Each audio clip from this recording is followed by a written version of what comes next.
In this video, I'll detail how to disable side button to wake Siri. So if you press the side button on your iPhone, you press and hold it like this. This is going to wake the Siri on your iPhone. So basically here, I'm going to show you how to disable Siri on your iPhone whenever you press the side button. So if I don't know this, you found this helpful and informative, please don't forget to like and subscribe. Now to disable Siri on side button on your iPhone, all you just need to do is go to your iPhone settings.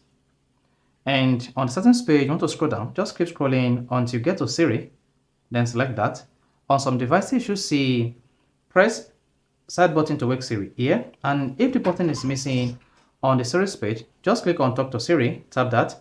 And once you selected Talk to Siri, then you should see press side button for Siri. If this is enabled, disable this.